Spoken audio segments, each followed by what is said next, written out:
مجلس کے آغاز میں حدیث کسا پڑھی جاتی ہے تاکہ سارا دن مجلس میں وہ برکت وہ ماحول رہے. میں حدیث کسا پڑھنے لگا ہوں لیکن تقریر کی صورت میں پڑھنے لگا. اگر آپ تھوڑا میرا ساتھ دیں گے. مجلس کے دو بندوں پہ مجلس کا بڑا وزن ہوتا ہے، ایک جو آغاز کرے اور ایک جو اختتام کرے. جو شروع کرے اسے بھی چاہیے کہ اچھے طریقے سے شروع کرے، اور جو اختتام کرے اسے بھی چاہیے کہ اچھے طریقے سے اختتام کرے. اب میں نے مجمع پہ بالکل ہی توجہ دی کہ تھوڑے لوگ بیٹھے، پوری مجلس میں اسی مجمع کے سامنے سنانا چاہوں. فرشتوں نے پوچھا یہ چادر کے نیچے کون ہے؟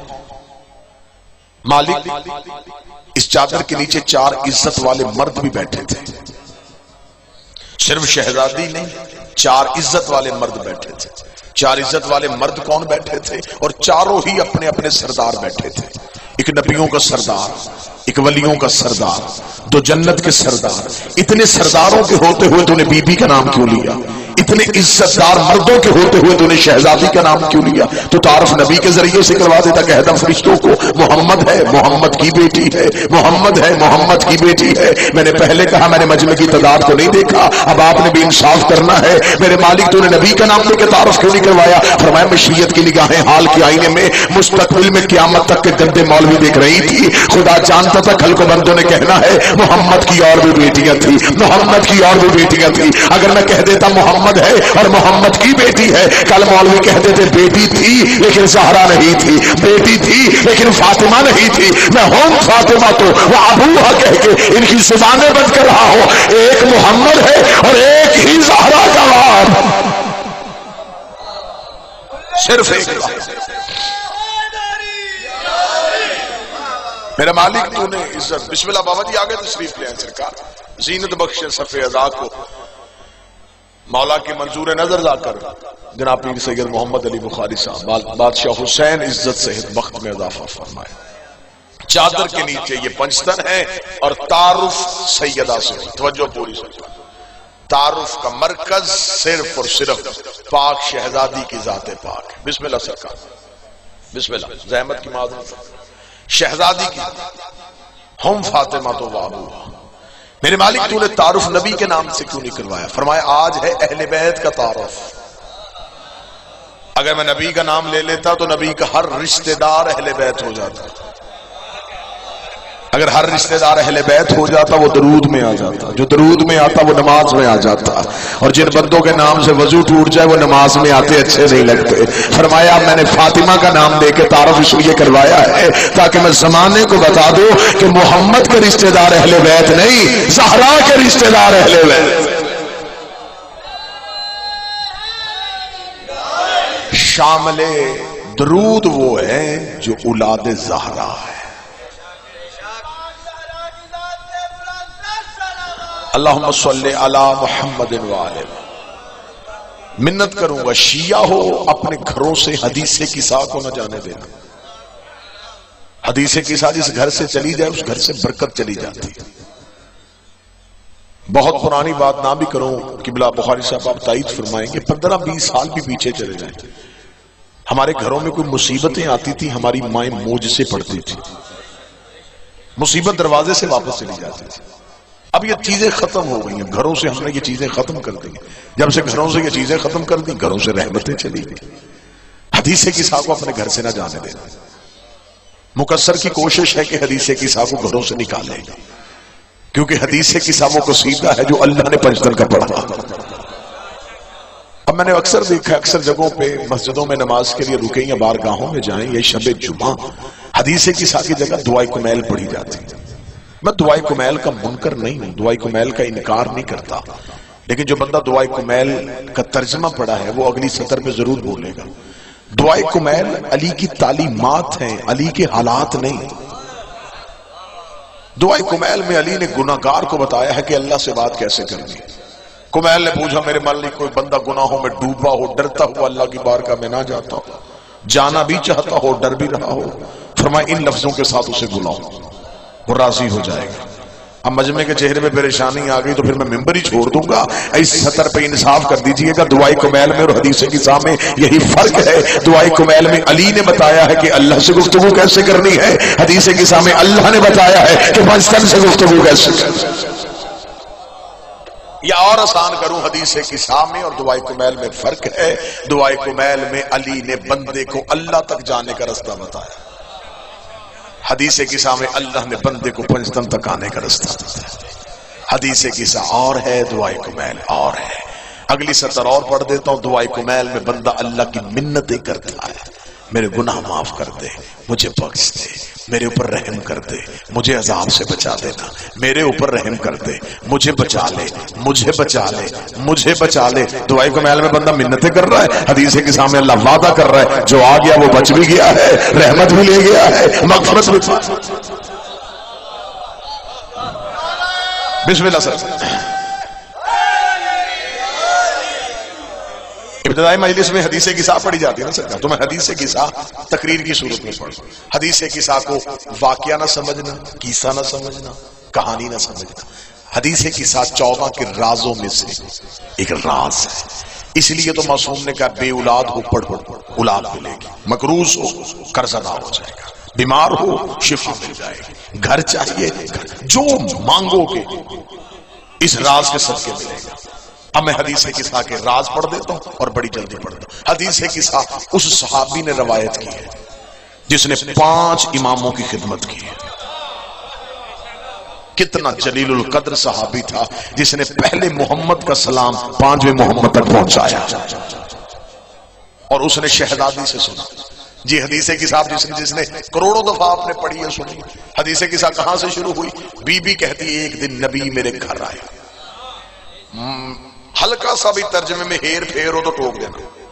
کالا انی اجد فی بدن ضعفا، نبی نے آ کے کہا زہرا میں ضعف محسوس کر رہا ہوں۔ قطن کوئی بندہ یہ نہ سمجھے کہ معذاللہ نبی کو سردی لگ رہی تھی، یہ نبی بیمار تھے۔ نبوت اور بیماری مذہب اہل بیت میں نہیں ہو سکتی، مذہب اہل بیت میں نبی بیمار نہیں ہو سکتا، کیونکہ بیماری آتی ہے جسم پہ کنٹرول نہ رہنا، کسی چیز کا بڑھ جانا، کسی کا کم ہو جانا، اعتدال نہ رہنا، اسے بیماری کہتے ہیں۔ جس کا جسم پہ کنٹرول نہ ہو وہ کائنات پہ کنٹرول نہیں کر سکتا۔ دوسری وجہ یہ ہے بیماری نقص ہوتی ہے، معصوم میں یہ ہوتا نہیں ہے۔ مذہب اہل بیت میں نبی کے سینے کا آپریشن نہیں ہوتا، مذہب اہل بیت میں نبی کو بخار میں ہذیان نہیں ہوتا، مذہب آل محمد میں نبی بیمار نہیں ہوتا۔ اب مجھ میں صدر سنیے گا اور جتنے سادات بیٹھے دعا دے دیجئے گا۔ نبی نے آ کے یہ نہیں کہا کہ زہرا میں جسم میں کمزوری محسوس کر رہا ہوں، نبی نے فرمایا زہرا نبوت کمزوری محسوس کر رہا ہے۔ خود ہی بتایا کہ نبوت کمزوری محسوس کر رہی ہے، اور علاج بھی خود بتایا۔ ایتینی بالکساء الجمانی، زہرا مجھے اپنی چادر دے۔ ذمہ دار بندے بیٹھے ہیں، سرکار دلیل دیتا ہوں، میں جیب سے رومال نکالوں، پسینہ صاف کر کے جیب میں رکھ کے فوراً کو محمد علی بخاری صاحب رومال دیجئے گا، آپ بولیں گے نہیں، سوچیں گے ضرور کہ جب اس کے پاس اپنا تھا، ہائے ہائے ہائے، اس نے مانگا کیوں جب نبی کے پاس اپنی 2 چادریں موجود تھیں؟ چلے میں مجمع کے لیے آسان کر دیتا ہوں، کملی والا کہہ رہا ہے زہرا مجھے چادر دے دے، جس کے بدن میں ایک عبا کی چادر ہے، ایک امامے کی چادر ہے، 2 چادروں کے ہوتے ہوئے وہ زہرا سے چادر مانگ رہا ہے، اور سیدہ نے چادر تطہیر کے پلو کو اٹھایا، پوری نبوت کو چادر کے اندر لیا۔ نبی نے کہا اب میں سکون محسوس کر رہا ہوں، جس کی چادر نبوت کو سکون دے اسے زہرا کہتے ہیں۔ درود سارے حضرات مل کے بلند آواز سے پڑھے، اللہم صلی علی محمد۔ بسم اللہ سرکار، بسم اللہ سرکار، اجازت سے واجب الاحترام قابل سعادت احترام عزت مآب سردار وسیم العباس تشریف لے آئے۔ زہرا مجھے اپنی چادر اڑا دے، سرکار حدیث کسا تقریر کی صورت میں سیدہ مجھے اپنی چادر اڑا دے۔ سیدہ نے اپنی چادر کے نیچے نبوت کو لیا، نبوت آ گئی چادر کے نیچے۔ تھوڑی دیر بعد اگلا شہزادہ صحن عصمت میں آیا، شہزادے نے صحن عصمت میں آتے ہی سونگا، کالا انی اشم اندک راحتا طیبہ کانہا راحت جدی رسول اللہ۔ اماں کہیں سے نانے کی خوشبو آ رہی ہے، آئے اماں مجھے نانا کی خوشبو آ رہی ہے۔ اور یہ بات ذہن میں رکھیے گا، نبوت جب بھی پہچاننے جائے خوشبو سے پہچاننے جاتی ہے۔ یہی وجہ تھی کہ ہجرت کی رات بستر پہ علی سلایا تھا، جس میں نبوت سے وہی خوشبو ہے جو جس میں امامت میں ہے. بلکہ یہاں میں اہل سنت کتاب کا حوالہ دوں گا، الامامہ و سیاسہ اور ابو الفدا، دونوں کتابوں میں لکھا، ابن خلدون نے بھی لکھا، شبلی نعمانی نے بھی لکھا، جلال الدین سیوطی نے بھی لکھا کہ جب رسالت مآب کے ظاہری طور پر دنیا سے جانے کے بعد نبی اور مولا علی کے حقیقی چچا سرکار عباس ابن عبد المطلب یہ مولا علی کے گھر آئے. انہوں نے مولا علی کے گھر آ کے کہا اے علی تیرے گھر میں جو نبی کے تبرکات پڑے ہیں وہ تبرکات مجھے دے، کیونکہ میں ہوں گھر کا بزرگ، میں ہوں خاندان کا بڑا، یہ تبرکات میرے گھر ہونے چاہیے. جب میں دنیا سے چلا جاؤں گا تو اپنے گھر لے آنا.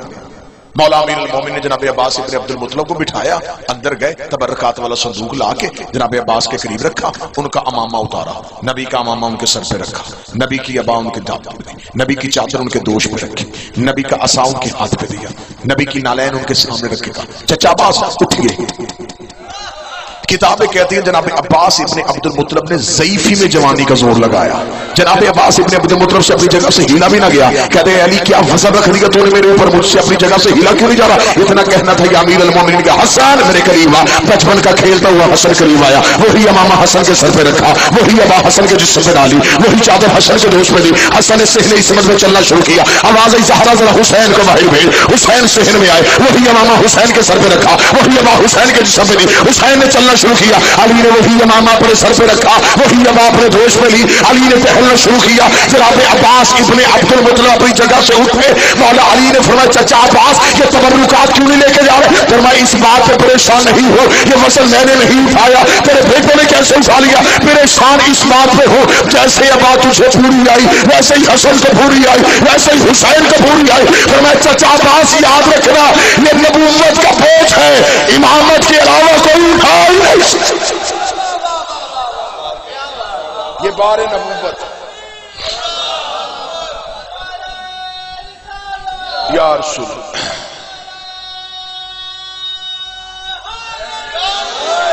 سوائے امامت کے کوئی نہیں. بسم اللہ. اللہم صلی علی محمد. سیدان اماں مجھے نانا کی خوشبو آ رہی ہے. آخری سطر کہوں گا یہی پہ گفتگو تمام. اماں نانا کی خوشبو آ رہی ہے. سیدہ نے اشارہ کیا، حسن آئے قریب. اماں اجازت ہے نانا کے قریب جاؤں؟ وہ سامنے نانا. نحول کی سا چادر کے قریب آئے، اجازت مانگا. نانا اجازت ہے چادر کے نیچے آ جاؤ. رسول نے اجازت دی، حسن چادر کے نیچے. تھوڑی دیر بعد دوسرا شہزادہ صحن تطہیر میں آیا. سوال پھر وہی دہرایا گیا. اما نانا کی خوشبو آ رہی ہے. فرمایا چادر کے نیچے ہے نانا. حسین نے آ کے پھر اجازت مانگی. نانا اجازت ہے میں چادر کے نیچے آ جاؤں؟ رسول نے اجازت دی. حسین چادر. پھر امیر المومنین آ گئے. فرمایا سیدہ مجھے اپنے ابن ام کی خوشبو آ رہی ہے. فرمایا چادر کے نیچے. رسول ساتھ دو بیٹے علی آئے چادر کے قریب، اجازت مانگی، چادر کے نیچے چلے گئے. اب جملے پہ دعا چاہیے مجھے. حسن آئے پوچھا اما نانا کہاں ہے. حسین آئے پوچھا نانا کہاں ہے. علی آئے پوچھا رسول کہاں ہے. یہ تین امام آئے، انہوں نے زہرا سے پوچھا رسول کہاں ہے. یہ تین امام آئے، انہوں نے سیدہ سے پوچھا کہ رسول کہاں ہے. امام کہتے ہیں رستہ دکھانے والے کو، امام کہتے ہیں ہدایت کو لے کے جانے والے کو، جو امت کو رستہ دکھائے اسے امام کہتے ہیں، جو تین اماموں کو نبوت تک پہنچائے اسے شریعت میں زہرا کہتے ہیں. وہ چادر کے نیچے رسول. اگلی سطر میں آپ سے دعا کے لیے جملہ کہوں کہ حسین نے بھی آ کے اجازت مانگی، حسن نے بھی آ کے اجازت مانگی. یہ جو اجازت مانگ رہے ہیں سر پہ مولوی کے قرآن رکھ کے پوچھنا. جب رسول سجدے میں تھے حسین پشت پہ آئے تھے، حسین نے اجازت مانگی تھی کہ نانا میں تیری پشت پہ آ جاؤں. علی کعبہ میں آئے تو اجازت مانگی تھی. وہاں اجازت مانگ کے حسین نہیں آئے. یہاں اجازت مانگ گیا تو پھر مجھے سطر کی اجازت دینا، وہاں اجازت نہ مانگنا، یہاں اجازت مانگنا. اس بات کی دلیل ہے وہ اللہ کی نماز تھی، یہ اللہ کا حجاب ہے. حجاب توحید میں چھپا لیا سیدہ نے بیٹو، جس کی چادر کی اتنی عزت تھی وہ نوکر کے دربار میں 4 گھنٹے چپ کر کے کھڑے.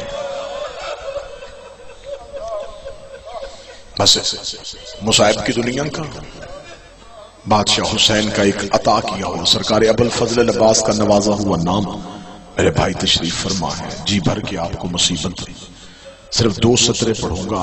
ابتدائی مجلس ہے، میں فضائل پہ ممبر چھوڑ دیتا ہوں، لیکن آغاز مجلس ہوا مجھ سے.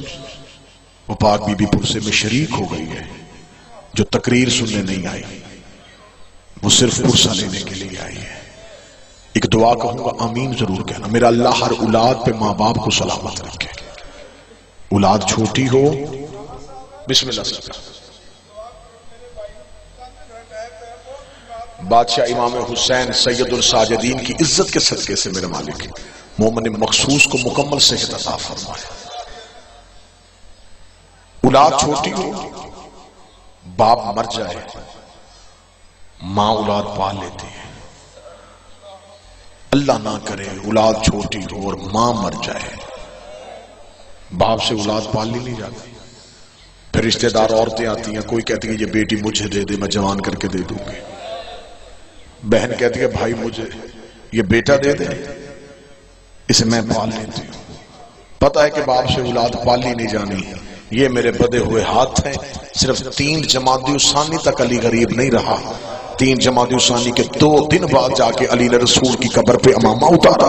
امامہ اتار کے علی چیخے مار کے رویا، فرمایا تیرا دین بچاتے بچاتے علی نے اپنا دروازہ جلا لیا ہے. تیرا دین بچاتے بچاتے زہرا زخمی ہو گئی ہے. میں تیری قبر پہ صرف اتنا پوچھنے آیا ہوں، جو تو کہتا رہا وہ علی کرتا رہا. اب مجھے صرف اتنا بتا، میں بیٹیاں چپ کرواؤں یا بیٹے چپ کرواؤں؟ مسجد میں آتا ہوں میرے حسنین روتے ہیں، گھر میں جاتا ہوں میری شہزادیاں روتی ہیں. تدفین زہرا کے بعد، تدفین سیدہ کے بعد جب علی گھر میں آئے اور علی نے تہجد کی نماز کے لیے مصلی بچھایا، کیا کہنے، اسے کہتے ہیں علی. دروازہ جلا ہوا ہے، چھت گری ہوئی ہے، جیسے بیٹی نے شام غریبہ پڑھی. علی نے تہجد کی نماز کے لیے سب بچھائی. یہ جناب فضہ کی آواز ہے، یا علی اجڑ گئے. علی کی آواز ہے، فضہ زہرا کی شہادت کے بعد اب کون سی غربت آ گئی ہے. بی بی فضہ دیکھ رہی، یا علی چراغ روشن کر، وہ دیکھ مٹی پہ تیری زینب سو رہی ہے. یا علی چراغ روشن کر، وہ دیکھ تیری کلثوم سو رہی ہے. یا علی وہ دیکھ دروازے پہ تیرا حسن سو رہا ہے. یا علی مجھے تیری غربت کی قسم ہے، میں نے پورا گھر چھان مارا ہے، مجھے حسین نظر نہیں آ رہا. علی کے سر سے علامہ اتر گیا. علی نے چراغ ہاتھ میں لیا. آدھی رات مدینے کی گلیوں میں صف کے وقت علی آوازیں دے رہا ہے، حسین تجھے بابا ڈھونڈ رہا ہے، حسین تو کہاں ہے. جب علی جنت البقیع میں پہنچے، علی کے گریے کی آواز بلند ہوئی. حسین ماں کی قبر پہ منہ رکھ کے رو رو کے کہہ رہا تھا، اماں مجھے نیند نہیں آ رہی، اماں گھر آ جا، اماں تیری زینب ڈر گئی. اللہ